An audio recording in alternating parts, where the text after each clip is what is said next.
Selamat pagi. Pagi. Pada pagi hari ini kita akan mendengar satu renungan yang berjudul penuhi bibir kita dengan pujian kepada Tuhan. Ya, di PowerPoint kalau kita lihat itu di Mazmur, pasal 71 ayat 8 yang berkata demikian. Mulutku penuh dengan puji-pujian kepadamu, dengan penghormatan kepadamu sepanjang hari. Amin. Jika ada satu hal yang menggerakkan Tuhan kita, itulah adalah hati yang benar-benar bersyukur dengan penuh pujian. Kita melihat dalam beberapa bagian dari Alkitab, berapa banyak kelepasan yang Tuhan berikan kepada umatnya ketika mereka memuji Dia. Dan yang saya maksud di sini bukan hanya menyanyikan musik-musik lagu-lagu saja. Tetapi yang saya bicarakan adalah menjalani kehidupan sehari-hari dalam pujian. Saya percaya bahwa kata terus-menerus digunakan dalam ayat ini untuk membuat kita memahami bahwa ungkapan pujian kita tidak boleh dilakukan hanya waktu yang tertentu saja. Seolah-olah itu dilakukan pada tanggal atau peristiwa tertentu. Seperti kebaktian hari Minggu misalnya. Memuji Tuhan secara terus-menerus berarti memuji Tuhan dalam kehidupan kita sehari-hari. Sekalipun saat itu kita sedang mengalami sesuatu yang sangat sulit. Seandainya kita mengetahui betapa besarnya kuasa Tuhan yang dilepaskan ketika kita memuji dan mengagungkan Dia. Terutama kita melakukannya dengan iman. Untuk hal-hal yang masih kita harapkan, maka kita akan mengubah gaya hidup kita dan perkataan kita sepenuhnya. Semoga rasa syukur kita sebesar-besarnya adalah atas siapa Tuhan itu dan atas kebesarannya. Memberikan pujian setiap hari, setiap saat, berjalan dengan iman dan terus-menerus menghormati Tuhan yang kita sembah. Adalah jalan menuju kedewasaan rohani kita dan menerima banyak berkat karena rasa syukur dan pujian memiliki konsekuensi yang luar biasa. Amin. Mari kita bangkit berdiri untuk berdoa. Bapa kami di surga, pujian kami adalah buah cinta kami kepadamu ya Bapa. Tentu ada lebih banyak hal yang disyukuri daripada apapun dalam hidup kami. Kami ingin menjadi pelaku firman Anda ya Tuhan, dengan mengucapkan terima kasih atas segalanya dan setiap saat dalam kehidupan kami masing-masing.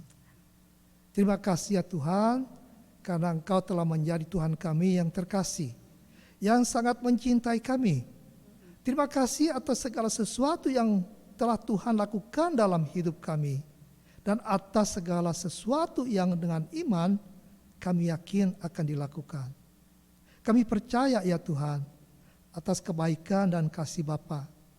Dalam nama Yesus Kristus kami berdoa dan berterima kasih.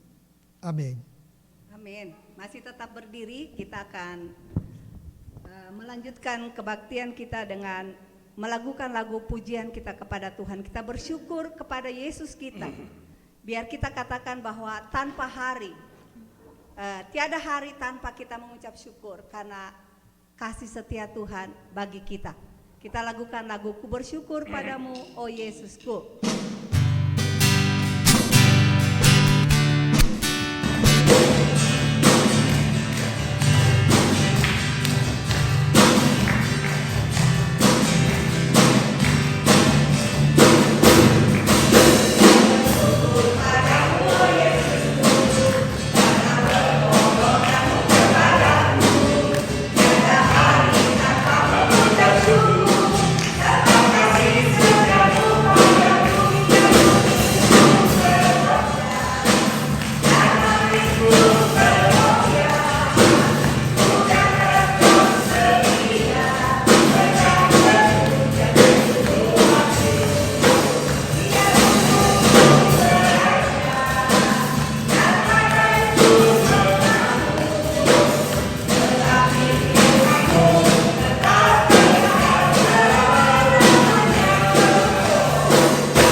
firman Tuhan tetap selama-lamanya. Amin. Tuhan Yesus baik bagi kita, tiada berkesudahan.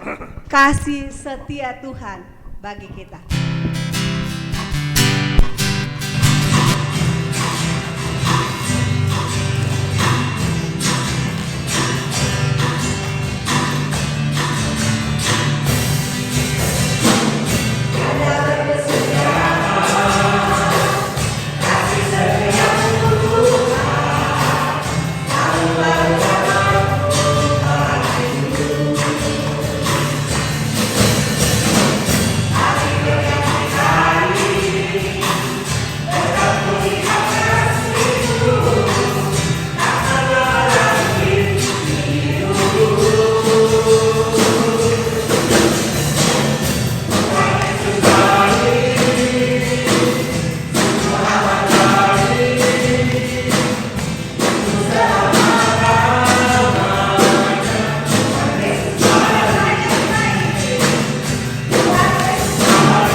Bagi kita, karena kasihnya tiada pernah berkesudahan dalam hidup kita. Amin.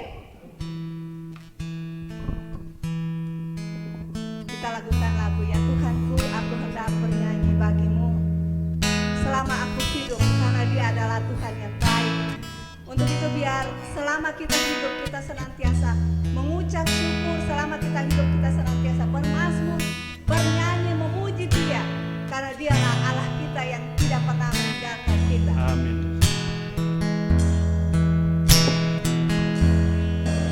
Selama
Engkaulah penyelamat kami.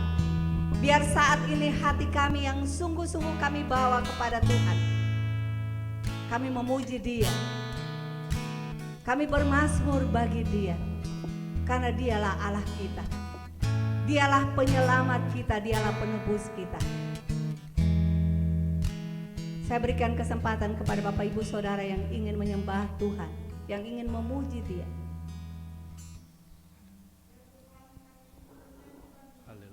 Kami bermazmur bagi-Mu, karena Engkau adalah satu-satunya Tuhan kami, dan Engkau Allah kami yang patut kami puji dan kami tinggikan untuk selama-lamanya. Engkau Allah yang baik bagi kami, Engkau menjaga kami, Engkau memelihara kami, bahkan Engkau memberkati kami dengan berbagai berkat, terutama berkat rohani yang Engkau berikan kegembiraan kepada kami, agar kami bisa terus memuji-muji dan memuliakan akan nama-Mu sampai akhir hayat hidup kami. Engkau layak dipuji, Engkau layak disembah untuk selama-lamanya. Amin. Ada lagi yang mau berdoa menyembah Tuhan?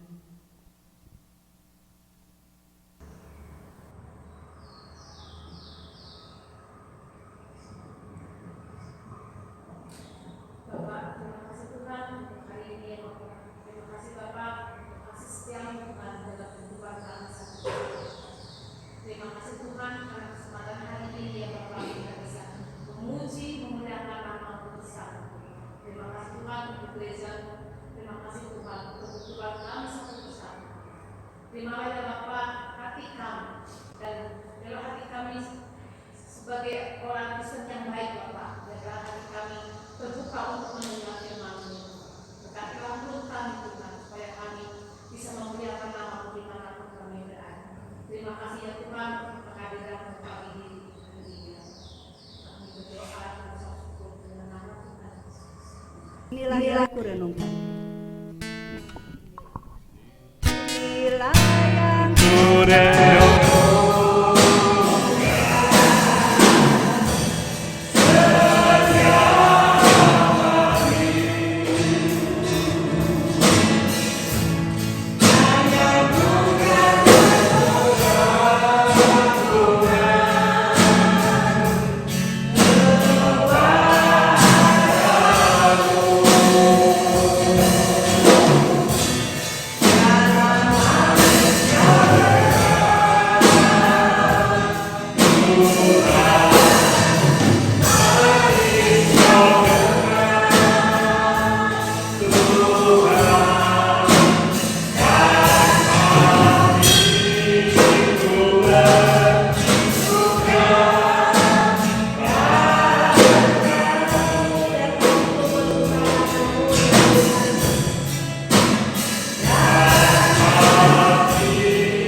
siapkan hati kita untuk mendengarkan firman Tuhan. Kita yakin bahwa apa yang Tuhan firmankan. Ku yakin saat kau berfirman, ku menang saat kau bertindak. Hidupku hanya ditentukan oleh perkataan Tuhan.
menyiapkan hati kami saat ini untuk Engkau berfirman, karena hidup kami hanya ditentukan oleh perkataan-Mu.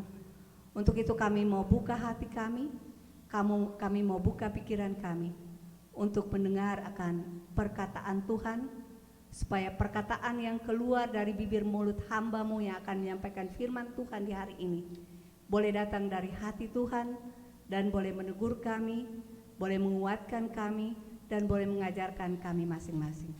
Dalam nama Tuhan Yesus kami berdoa. Amin.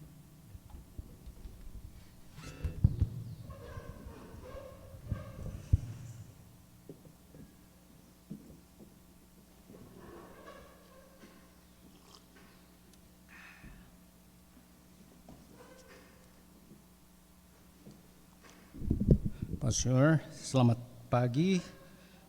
Shalom.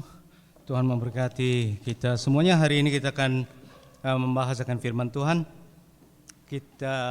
Judul yang saya tulis di sini adalah Yesus memulai pelayanannya. Ini adalah pembahasan dari buku Markus, kitab Injil Markus pasal 1, ya. Mari kita buka firman Tuhan di Markus pasal 1 ayat 14 dan 15.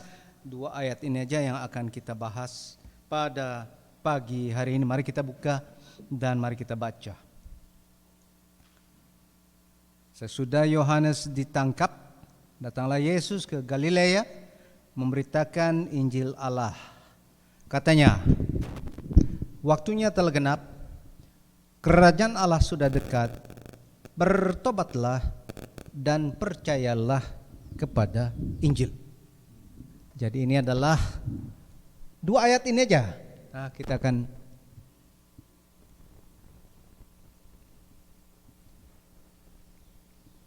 dua ayat ini aja yang akan kita bahas hari ini. Minggu lalu Ishak telah sampaikan firman Tuhan mengenai pencobaan Yesus. Nah, pencobaan Yesus dan bagaimana dia meresponinya, dan itu harus menjadi teladan bagi kita.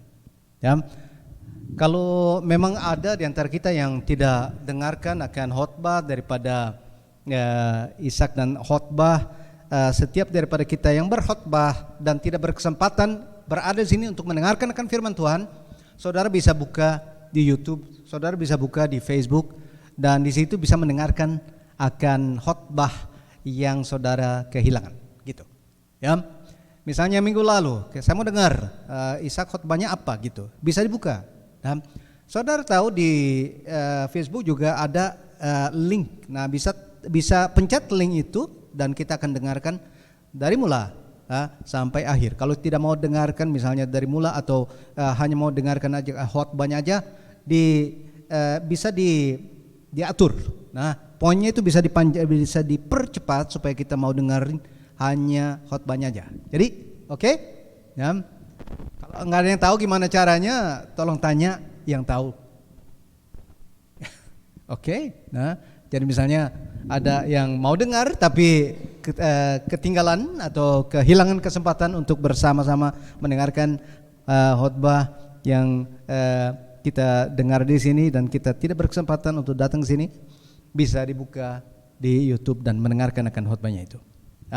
Saya bahas ini dua ayat ini, kita hanya dengarkan dua ayat ini aja. Nah, sesudah Yesus ditangkap, yang pertama, bagian pertama dari ayat 14, ayat ini dimulai dengan sesudah Yesus atau sesudah Yohanes ditangkap. Saya mikir. Nah, saya bertanya pada saudara, kenapa Yohanes ditangkap? Pertama-tama, sebelum kita bahas akan yang selanjutnya, saya berpikir Yohanes ditangkap. Ini satu hal yang relevan.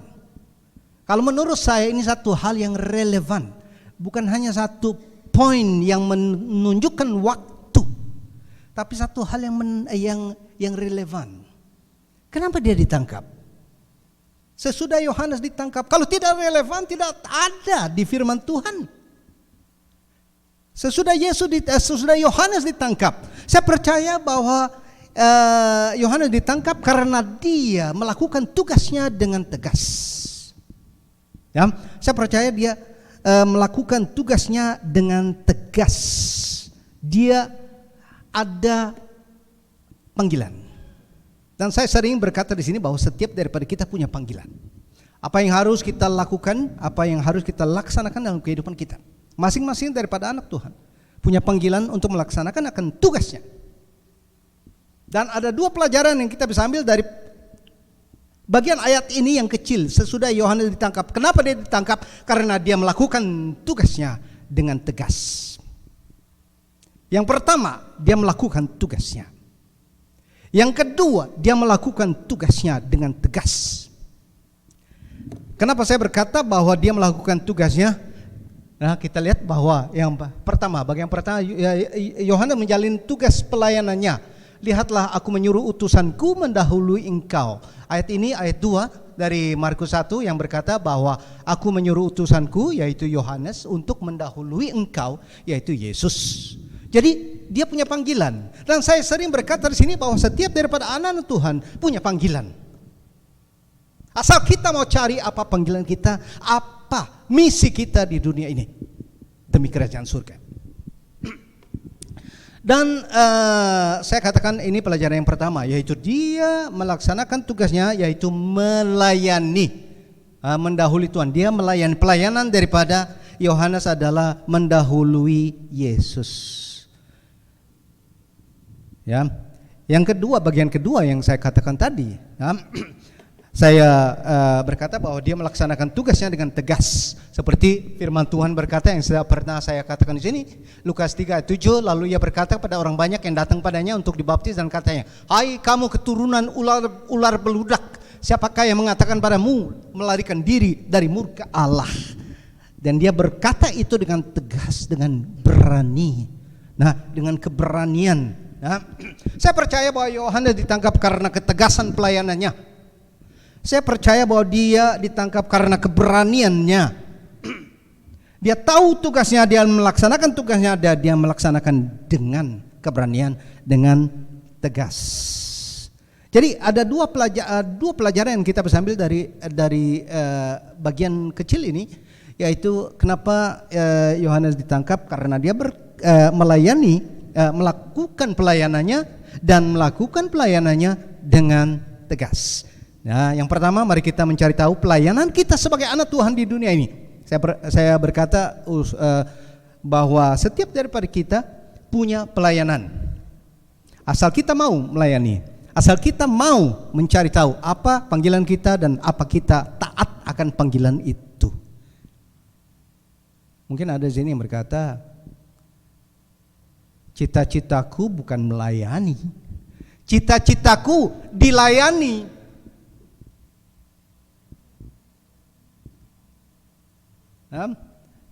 Keinginan hatiku bukan melayani.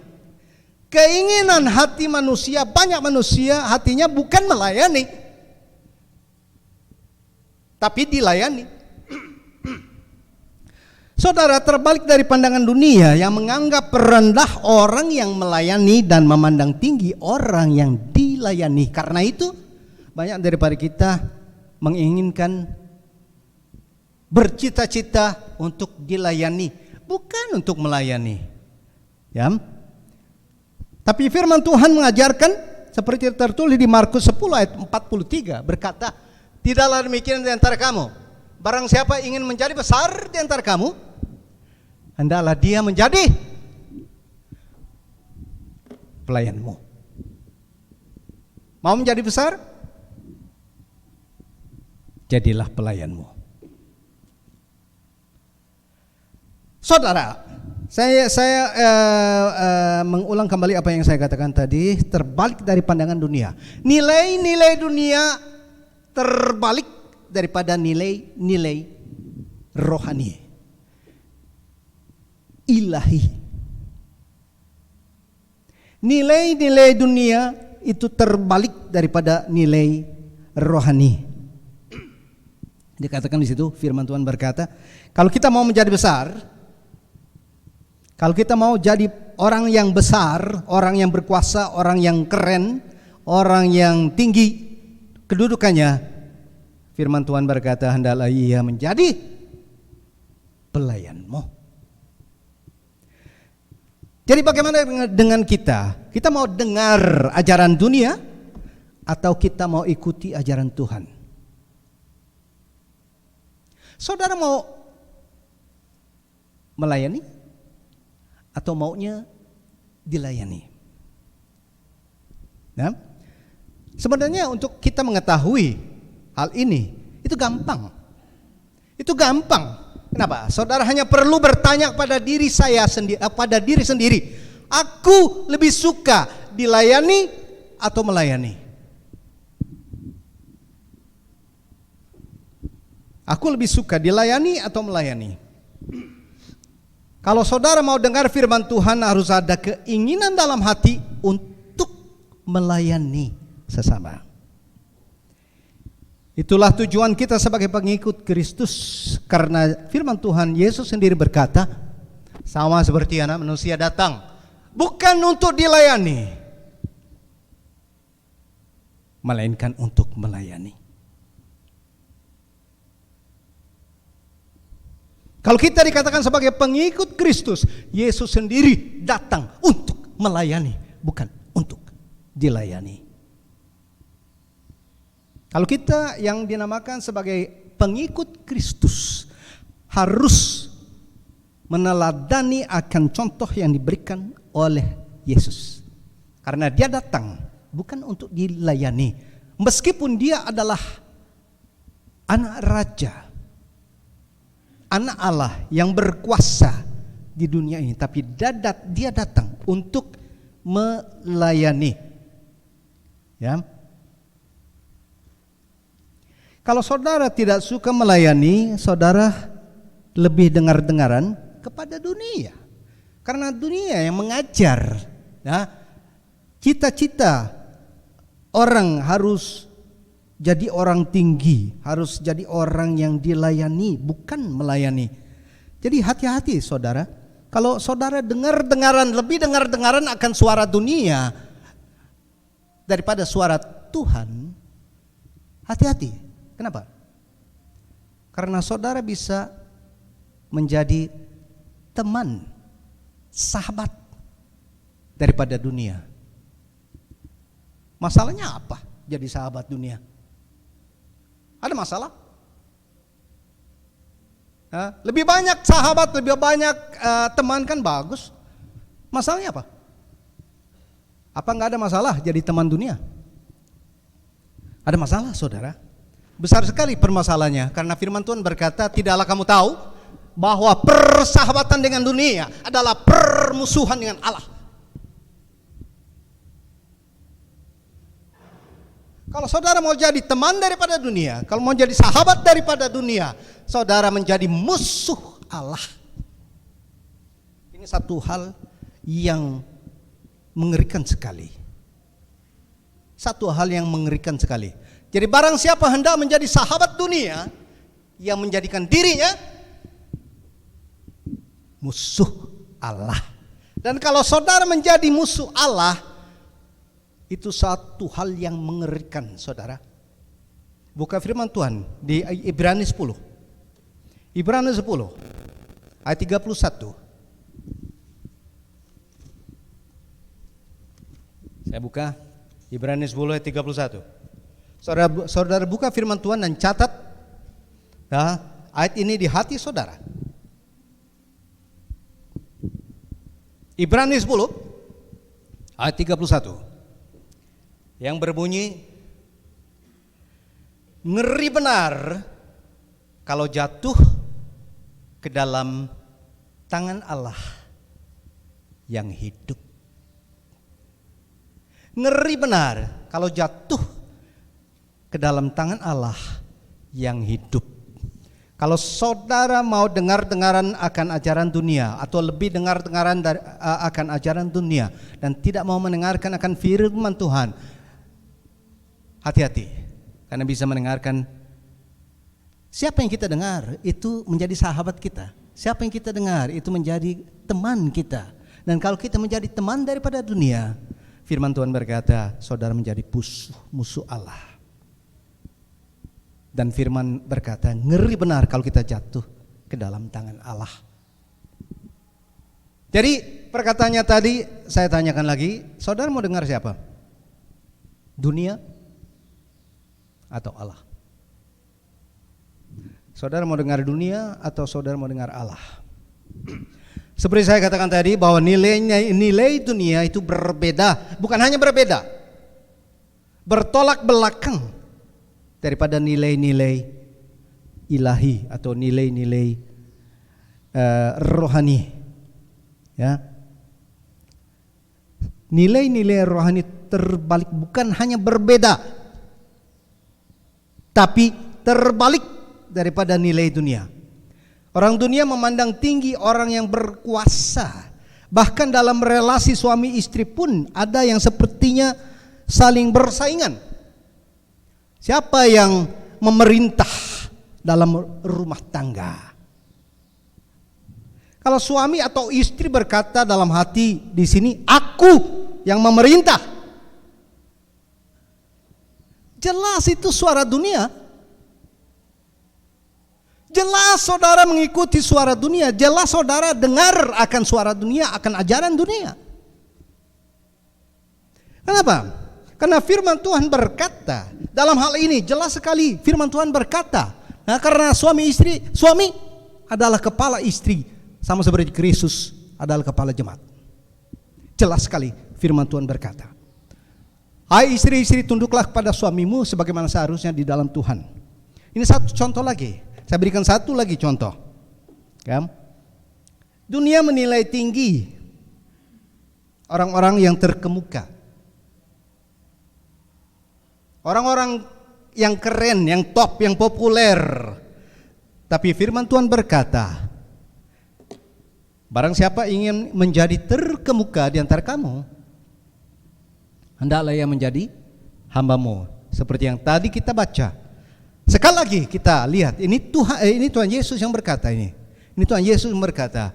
Nah, Tuhan Yesus yang berkata, barang siapa ingin menjadi terkemuka di antara kamu, hendaklah ia menjadi hambamu.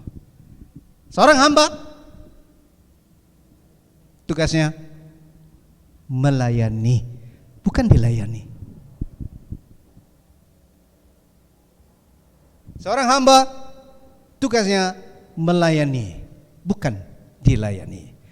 Dan saat ini saya ingat satu ayat lagi yang saya tidak cantum di situ, yaitu Kolose 4. Kita baru pelajari kitab Kolose 4 ayat 1 berkata, akhir daripada ayat ini berkata, ingatlah kamu juga mempunyai Tuhan di surga. Jadi kita ini mempunyai Tuhan, kita ini semua kita adalah hamba. Nah, jadi pertanyaannya adalah, kalau kamu hamba, kamu saudara hamba, tugasnya melayani. Kalau saudara semua kita adalah hamba Tuhan, tugas kita adalah melayani sesama kita. Ya, ini pelajaran yang pertama dari bagian firman Tuhan yang berkata bahwa Yohanes ditangkap. Kenapa dia ditangkap? Karena dia melaksanakan tugasnya dengan tegas. Dia melaksanakan pelajaran nomor 1. Pelajaran nomor 2, dia melaksanakannya dengan tegas, dengan berani. Pelajaran kedua daripada Yohanes adalah pelajarannya yang dilakukan dengan tegas. Karena itu dia ditangkap. Saudara, orang dunia fokusnya bukan tugas. Fokusnya apa? Orang dunia fokusnya bukan tugas. Fokusnya apa? Upah. Benar nggak? Buktinya banyak demo-demo yang terjadi di mana-mana karena itu. Upah. Saudara, orang yang rohani fokusnya bukan upah, tapi tugas pelayanannya. Seperti saya katakan tadi, bahwa nilai-nilai dunia, nilai-nilai rohani terbalik daripada nilai-nilai dunia. Mari kita buka firman, saya tuliskan di sini, Kolose 3 ayat 23. Apapun yang kamu perbuat, perbuatlah dengan segenap hatimu. Apapun yang kamu perbuat, lakukanlah dengan sekuat tenaga, sebaik mungkin. Saya sering berkata di sini, kalau kita adalah yang dinamakan anak Allah, kalau kita ditugaskan sesuatu, kita harus melakukan tugas itu dengan sebaik mungkin.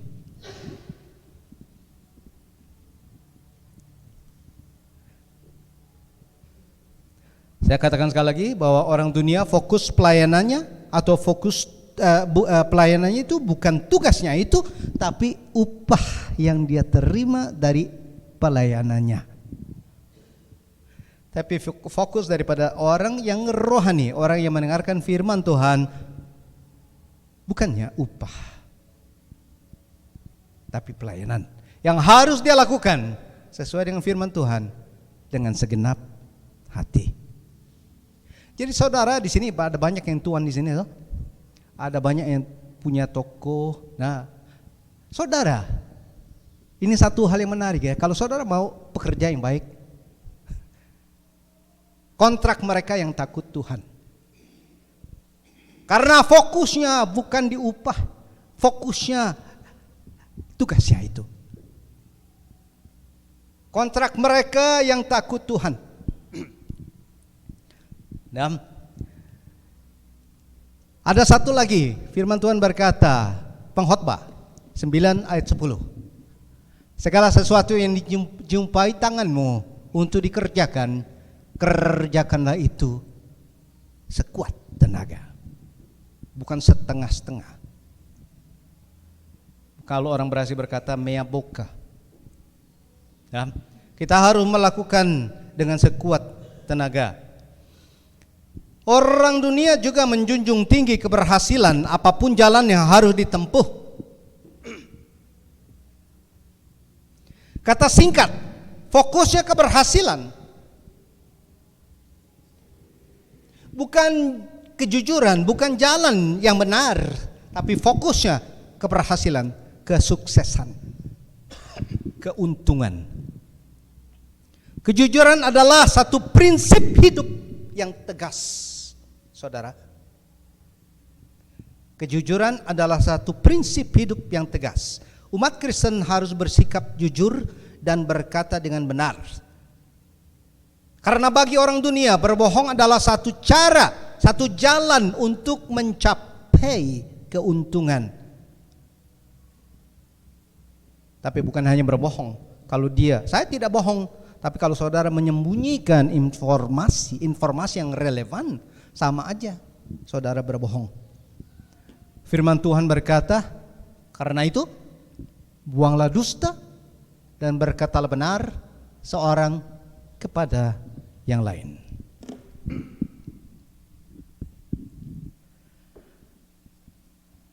Saya punya teman, ada satu teman yang adalah orang yang salesman. Bahasa Indonesia apa? Salesman, ya, orang pedagang, ya, yang mendagang. Ya. Saya tahu dia bohong. Ya. Dia selalu menjunjung tinggi akan barang yang dia offer, barang yang dia tawarkan. Ini adalah barang yang terbaik. Nah, ini adalah barang yang bisa melakukan hal ini dan itu. Saya tahu itu satu hal yang bohong. Tapi banyak orang melakukan hal yang seperti itu untuk mendapatkan keuntungan. Karena dia bisa jual barangnya meskipun itu tidak seperti yang dia katakan. Ada di sini yang begitu enggak? Ada di sini yang begitu enggak? Banyak di sini pedagangnya. Nah, yang berkata menjunjung tinggi akan yang menjunjung tinggi akan barang yang dijual, seperti ini yang terbaik di dunia supaya orang bisa beli, padahal bukan. Atau menyembunyikan satu informasi yang relevan, tapi ada tapinya, tapi nggak dibilangin. Itu sama aja bohong. Tapi firman Tuhan berkata, buanglah dusta, berkatalah benar.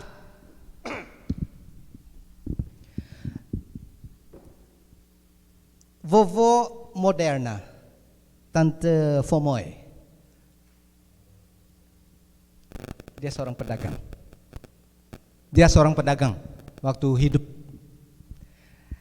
Dalam Bible study di grup saya, dia bercerita, kita ini bagi pedagang, kalau kita ikut jalan aturan yang benar, kita nggak bisa hidup. Lalu saya tanya, ini benar? Nggak bisa hidup. Kalau kita nggak jalan benar itu nggak bisa hidup. Nah, dia sendiri yang bilang sama saya, dia tuh orang komersial, pedagang, dia punya toko dulu. Di sini banyak yang punya toko tuh. Karena itu saya minta pengetahuan apa benar. Nah, dia berkata begitu. Sekali lagi saya ulangi lagi. Nah, dia berkata seperti itu. Kalau kita jalan di jalan yang benar, jalan yang lurus, bangkrut. Nah, saya mau tanya nih, benar? Apa enggak? Benar apa enggak, Den? Entahlah, saya nggak tahu. Tapi firman Tuhan, saya pernah mendengarkan atau melihat nonton satu film yang Pastor Swadi sudah pernah katakan di sini. Judulnya saya lupa. Tapi menceritakan satu orang pedagang yang mendagang mobil, Nah, dan pendek cerita, ada satu mata-mata yang bukan mau menjadi pegawainya, tapi mau menjadi memata-matai apa yang dikerjakan seorang pedagang di situ. Dan dia melakukan hal-hal yang benar, hal-hal yang sesuai, yang teratur menurut ajaran atau aturan yang ada. Dan orang itu, mata-mata itu adalah satu jurnalis, satu wartawan, ya. Tapi dia sembunyikan, dia punya profesinya karena dia mau catat apa yang terjadi. Ingat nggak apa yang Pastor Swadi ceritakan di sini? Nggak ada yang ingat ya? Dia ceritakan di sini dan saya ingat akan film itu. Saya lupa filmnya apa. Dan dia berlaku dengan benar. Dia berlaku dengan benar padahal dia sudah hampir bangkrut, saudara. Dia sudah hampir bangkrut. Tapi meskipun begitu, dia punya prinsip kehidupan, melakukan kejujuran, melakukan kebenaran, apa yang benar yang harus dilaksanakan, itu yang dilakukan. Akhirnya apa? Singkat cerita, karena dia wartawan, nah, dari sekian puluh toko yang menjual mobil, satu-satunya yang berdagang dengan benar, dengan jujur adalah orang ini. Akhirnya apa yang terjadi? Semuanya datang ke situ. Semuanya datang ke situ. Pas pada saat dimana dia perlu uang. Mujizat terjadi. Tapi itu setelah dia melaksanakan atau dia menjalani akan ketegasan prinsip hidup. Saudara, saya tahu bukan hanya di bagian dagang. Saya tahu bukan hanya di bagian dagang. Di semua bagian pun ada cara-cara pendek gitulah. Cara-cara pendek supaya kita dapat untung lebih cepat. Saya tahu. Bukan hanya di bagian dagang, saya tahu. Ya. Tapi mari kita berpihak. Mari kita berpihak. Jangan saudara dengarkan akan ajaran dunia. Nah, karena kalau kita dengarkan ajaran dunia, lama-lama kita menjadi sahabat dunia. Dan kalau kita menjadi sahabat dunia, itu satu hal yang mengerikan karena kita menjadi musuh Allah. Ya. Seperti saya katakan tadi, kejujuran adalah satu prinsip hidup yang tegas. Ya.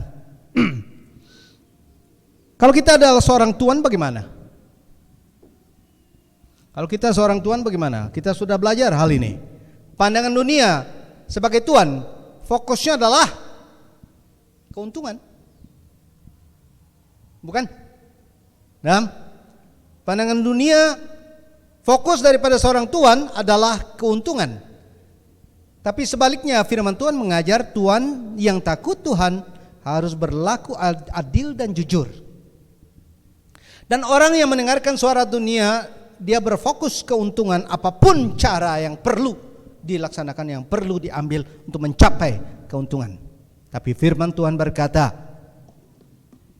hai tuan-tuan, berlakulah adil dan jujur terhadap hambamu. Jadi apakah kehidupan saudara ada ketegasan prinsip hidup? Atau enggak ada? Apa saudara lebih mendengar-dengaran akan suara dunia atau suara Tuhan? Mari kita teruskan. Yang ketiga. Sesudah Yohanes ditangkap, datanglah Yesus ke Galilea memberitakan Injil. Yesus memulai pelayanannya dengan Injil.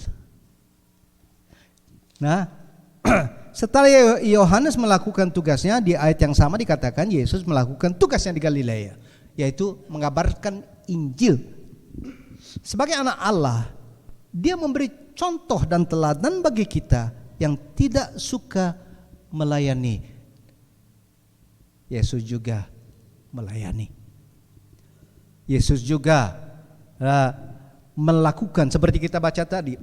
Dia datang bukan untuk dilayani, tapi dia datang untuk melayani. Karena dia sendiri melakukan tugas pelayanan, bagaimana dengan kita yang dikatakan pengikut daripada Yesus sendiri? Kalau kita nggak mau atau nggak suka melayani,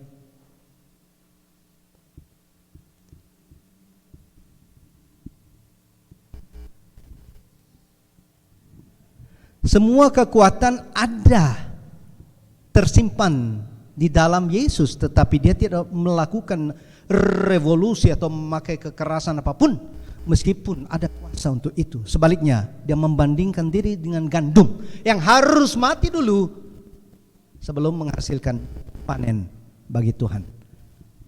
Injil berarti Allah telah bertindak untuk memberi keselamatan kepada manusia lewat kematian dan terlebih kebangkitan daripada Yesus. Ini satu hal yang menarik, karena pelayanan Yesus dimulai dengan pemberitaan Injil dan diakhiri dengan terangkatnya Yesus ke surga. Ini satu hal yang menarik, karena pelayanan daripada Yesus dimulai dengan Injil dan diakhiri dengan terangkatnya ia ke surga. Sesudah Tuhan Yesus berbicara demikian kepada mereka, terangkatlah ia ke surga lalu duduk di sebelah kanan Allah. Ini satu hal yang menarik, ini berarti sekali. Kenapa? Karena Injil Yesus mengajak kita untuk pergi kemana dia berada, di surga. Permulaan pelayanan Yesus adalah Injil dan akhir pelayanan Yesus adalah surga. Saudara, Injil diberitakan dan saudara perlu tahu bahwa saudara meresponi akan Injil itu. Saudara diajak Yesus untuk ujung daripada cerita ini adalah di surga. Nah, tadi pagi saya baca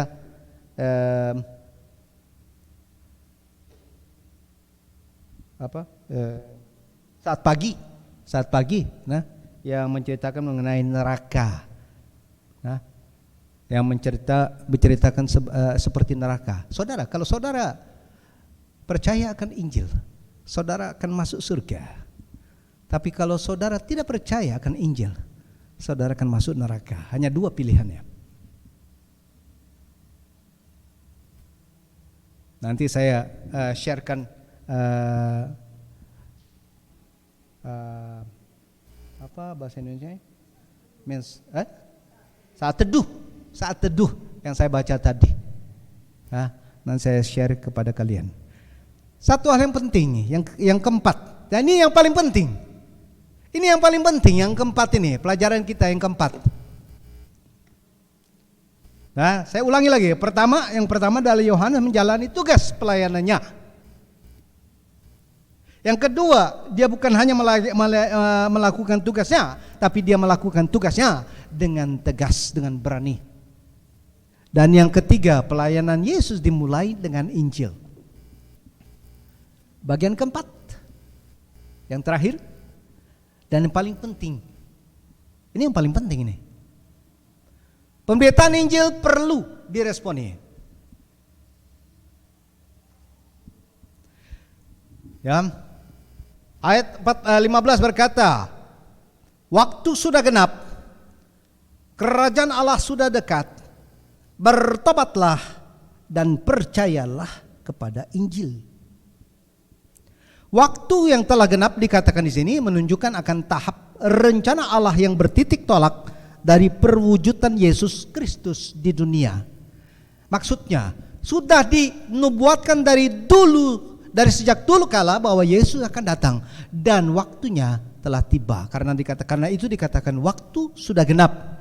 Tibalah waktunya untuk rencana keselamatan Allah diwujudkan. Dari mana itu kita bisa lihat? Galatia 4 ayat 4. Tetapi setelah genap waktunya, maka Allah mengutus anaknya yang lahir dari seorang perempuan dan takluk kepada hukum Taurat. Sudah genap waktunya, waktu sudah tiba, di mana rencana keselamatan yang Tuhan punyai dilaksanakan. Bagian kedua dikatakan, kerajaan Allah sudah dekat. Artinya, rajanya sudah datang, yaitu Yesus Kristus. Ya, sang penguasa kerajaan surga itu hadir di bumi dan hidup di hati kita. Seperti Isa katakan tadi dalam khotbahnya, dia menceritakan mengenai Billy Graham yang berkata ini satu hal yang hebat sekali. Manusia bisa sampai atau bisa menginjak bulan. Satu hal yang hebat sekali, bukan? Satu hal yang hebat sekali bahwa manusia bisa sampai ke bulan, bisa menginjak bulan. Tapi lebih hebat daripada itu adalah anak Allah lahir di bumi. Anak Allah menginjak dunia ini di mana kita berada. Lebih hebat daripada manusia yang pergi ke bulan, menginjak bulan. Anak manusia diutus untuk ada bersama dengan manusia, menginjak tanah, bumi, dunia yang sama.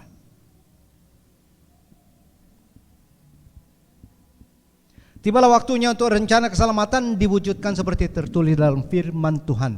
Setelah genap waktunya, kalau sudah tiba waktunya, maka Allah mengutus anaknya yang lahir, anaknya telah lahir, ada bersama dengan manusia. Bayangkan saudara, di tengah-tengah kegelapan dunia ini ada terang di hati. Kenapa saya katakan terang di hati? Karena dia berkata bahwa dia adalah terang dunia. Akulah terang dunia. Dia berkata, kalau saudara adalah saudara yang percaya, ada orang yang percaya Tuhan, yang takut akan Tuhan, Tuhan Yesus ada di hati saudara, atau Roh Kudus ada di hati saudara. Roh Kudus, yang adalah Yesus sendiri, berkata, akulah terang dunia. Barang siapa mengikut aku, ia tidak akan berjalan dalam kegelapan, melainkan ia akan mempunyai terang hidup. Akulah terang dunia. Bayangkan saudara, di tengah-tengah kegelapan dunia ini ada terang di hati saudara. pasti saudara akan menjadi pusat perhatian. Pasti. Itu sudah pasti. Sama seperti perahu yang berlayar di tengah laut. Kemana kita mengarahkan mata kita hanya melihat laut saja. Tapi pada saat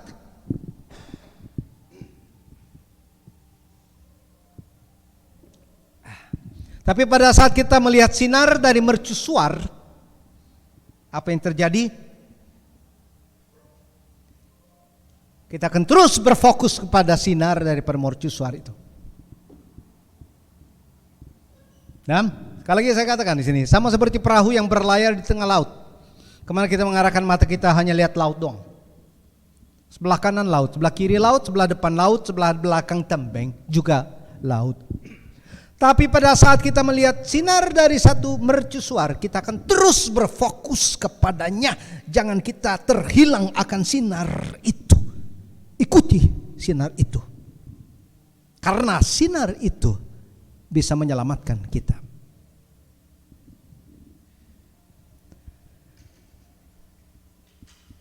Kita diajak untuk kita menjadi mercusuar di tengah-tengah kegelapan dunia, saudara. Jangan menjadi mercusoal.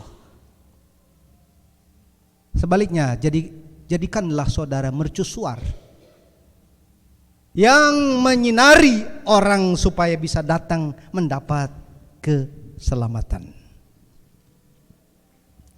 Ini satu hal yang indah sekali karena saudara yang sebelumnya gelap, saudara yang sebelumnya mendengarkan akan dunia, saudara menjadi terang. Kalau saudara berpaling pada Tuhan, mendengarkan akan Injil, menerima akan Yesus Kristus, saudara ada terang di hati. Kalau saudara ada terang di hati, saudara akan menjadi pusat perhatian. Seperti mercusuar. Percaya saudara? Ya. Satu hal yang indah sekali, satu proses perubahan yang radikal. Karena kehidupan saudara, kehidupan kita semuanya yang dulunya adalah gelap. Kalau kita menerima Yesus menjadi terang atau ada terang di hati kita, di satu proses yang radikal. Selanjutnya Tuhan berkata, waktu sudah genap, kerajaan Allah sudah dekat, bertobatlah. Roma 2 ayat 4 bagian B berkata, tidaklah engkau tahu bahwa maksud kemurahan Allah ialah menuntun engkau kepada pertobatan. Maksud kemurahan Allah ialah menuntun kita kepada pertobatan. Bertobat berarti mengubah arah saudara berjalan. Mengubah arah saudara berjalan. Kalau dari dulu saudara berjalan sejajar dengan dunia, berarti saudara belum bertobat. Kalau dari dulu sampai sekarang saudara berjalan sejajar dengan dunia, berarti saudara belum bertobat. Saya beri beberapa contoh. Ketika seorang pencuri berpikir untuk tidak lagi mengulangi perbuatannya, seorang pembohong menyesal dan bertekad untuk berlaku dan berkata jujur. Seorang pembunuh berpikir bahwa yang dilakukannya tidak baik. Dan seorang yang acuh tak acuh menyadari bahwa apa yang dilakukannya tidak semestinya. Ini contoh perbuatan. Pertobatan adalah penyesalan. Berubah pikiran, berbalik dari kesalahannya yang menunjukkan pikirannya ke arah yang benar, ke arah yang dituntun oleh sinar Tuhan. Seruan pertobatan saudara tidak hanya ditujukan pada orang penjahat yang kelas tinggi. Nah, bertobat, mereka yang bertobat, kita emang gak perlu bertobat. Kok Yesus berkata bertobatlah? Yesus mengatakan ya bertobatlah. Dia tidak berkata pada orang-orang yang melakukan kriminal. Nah, bertobat itu bukan untuk mereka yang orang jahat itu kelas tinggi, bukan. Nah, kita semua, nah, kita adalah yang namanya manusia itu tidak sempurna. Semuanya perlu diperbaharui. Semua kita perlu diperbaharui. Semua orang perlu bertobat, saudara. Bukan hanya karena telah melakukan kejahatan. Saya percaya mungkin di sini tidak ada yang melakukan kejahatan. Atau ada? Saya percaya di sini tidak ada yang melakukan kejahatan. Karena itu, bukan karena itu dia harus bertobat. Ya? Tapi seperti saya katakan tadi, bahwa semua orang perlu bertobat. Bukan hanya karena dia tidak melakukan kejahatan, tapi bertobat karena manusia sering tidak mau melakukan kebaikan.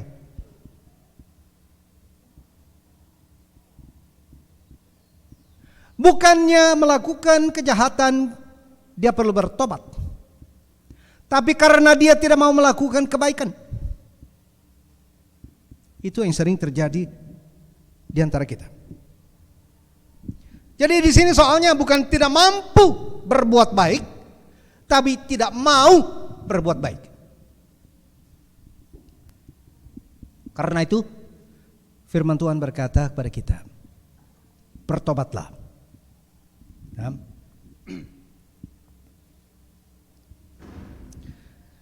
Karena dosa bukan hanya melakukan hal-hal yang jahat, hal-hal yang tidak baik, tapi tidak melakukan hal-hal yang baik, itu juga dosa. Sekali lagi saya katakan, dosa itu bukan hanya melakukan hal-hal yang tidak baik, tapi tidak melakukan hal-hal yang baik, itu juga dosa. Mungkin di antara kita tidak ada orang yang melakukan hal-hal yang tidak baik, tapi banyak di antara kita yang tidak melakukan hal-hal yang baik. Nah itu, karena itu kita perlu bertobat. Yang bagian terakhir dikatakan, waktu sudah genap, kerajaan Allah sudah dekat, bertobatlah dan percayalah kepada Injil. Percaya kepada Injil. Saudara, kita dipanggil untuk percaya. Ini adalah satu ayat yang semua kita seharusnya sudah hafal. Karena kasih-Nya yang besar, Ia telah berinkarnasi menjadi manusia, rela mati untuk menyelamatkan manusia berdosa, bangkit pada hari ketiga sesuai dengan kitab suci, dan menampakkan diri kepada murid-muridnya. Setiap orang yang percaya kepadanya tidak binasa, melainkan beroleh hidup yang kekal. Tuhan, ini adalah berita Injil, dan siapa yang percaya akan berita Injil beroleh hidup yang kekal bersama dengan Yesus Kristus yang ada di surga. Dan seperti saya katakan tadi, berita Injil itu perlu diresponi, saudara. Ya.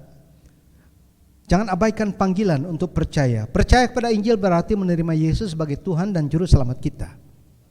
Ya.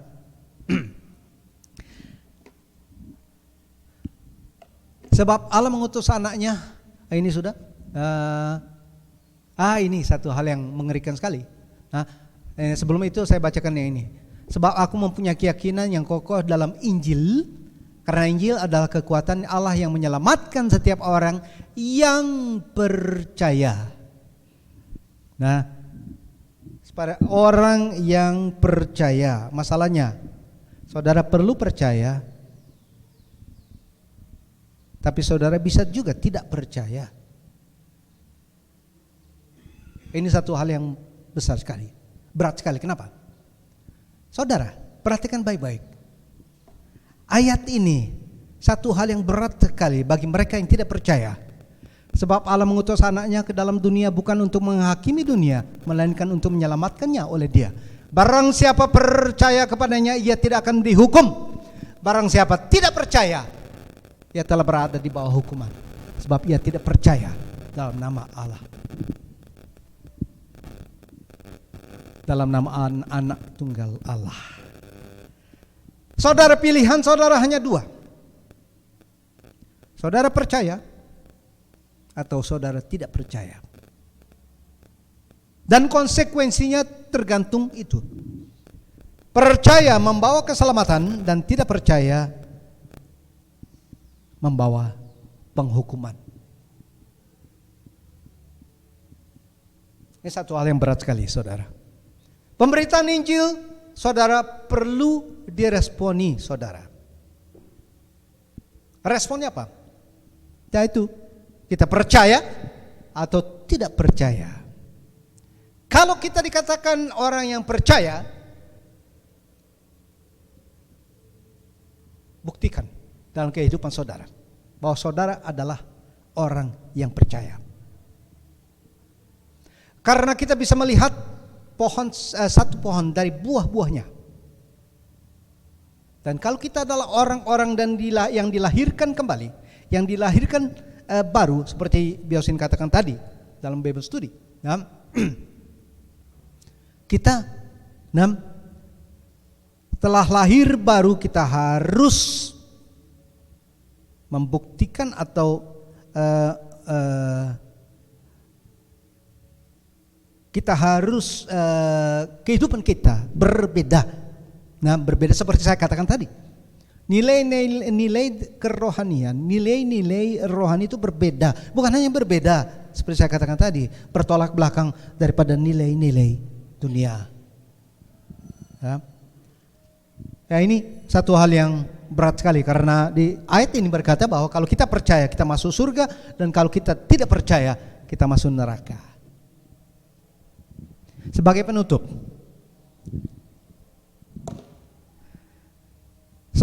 mari kita dengarkan sekali lagi kalimat yang dikatakan Yesus di ayat 15. Katanya, waktunya telah genap, kerajaan Allah sudah dekat. Bertobatlah dan percayalah kepada Injil. Apa jawabanmu? Mari kita berdoa. Terima kasih Bapak, kesempatan yang kau berikan di mana kami boleh mendengarkan akan Injil sekali lagi. Berulang-ulang kali kami dengarkan akan pemberitaan Injil. Kalau di antara kami ada yang belum percaya, kalau di antara kami yang belum mengambil keputusan, kalau di antara kami yang belum meresponi akan panggilan-Mu, biar Kau sentuh hatinya. Biar Kau bersama dengan dia, Tuhan berkata dalam hatinya, saudara perlu percaya, saudara perlu menyerahkan kehidupanmu pada Tuhan. Terima kasih Bapa, kesempatan ini kami serahkan ke dalam tangan kasih murah Allah yang kudus. Berjalan di antara kami dan menyentuh setiap daripada kami yang ada di sini. Terima kasih Tuhan atas kesempatan yang Kau berikan pada siang hari ini. Kami berdoa berseru berterima kasih dalam nama Tuhan kami Yesus. Amin.